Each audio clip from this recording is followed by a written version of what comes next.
ఒక పనివాడుగా, ఒక సైనికుడుగా, ఒక రాజు చేతి క్రింద ఉన్న దావీదును ఎవరు తెలుసుకున్నారంటే, ఎవ్వరు తెలుసుకోక ముందే సమూయేలు తెలుసుకున్నాడు. సమూయేలు తర్వాత గుర్తెరిగిన ఫస్ట్ పర్సన్ ఎవరో తెలుసా?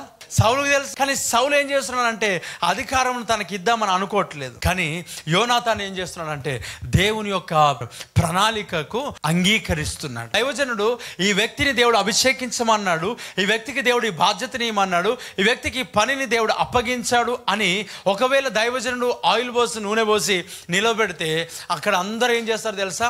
వ్యతిరేకంగానే సాగుతారు. సమూయేలు దావీదును అభిషేకించడానికి ఎలా వెళ్ళాడు తెలుసా?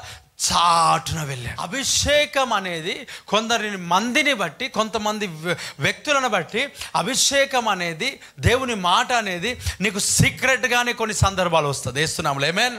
ఆ అభిషేకము తన జీవితంలో నెరవేర్చబడడానికి కొన్ని సంవత్సరాలు టైం పట్టింది. ఆమేన్. నువ్వు ఎప్పుడు కూడా బాధపడాల్సిన అవసరం. నీ జీవితంలో కొన్ని సంఘములో బాధ్యతలు లేకపోతే పరిచర్యలో బాధ్యతలు రాకపోవడానికి గల కారణము సౌలులు ఉన్నారని గుర్తుపెట్టుకో.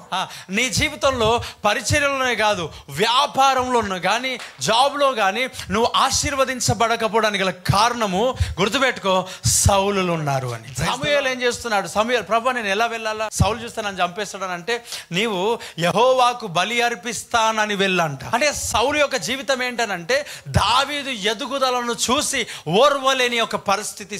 సమూయేలు దావీదును అభిషేకించడానికి ఒకవేళ వెళ్ళినట్లు సౌలుకు అర్థమైతే, సౌలుకు తెలిస్తే సమూయేలుకి ఏం చేస్తాడు?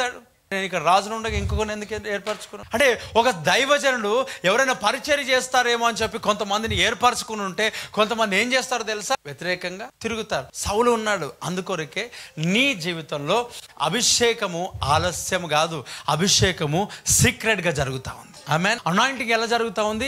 సీక్రెట్గా. ఎందుకో తెలుసా?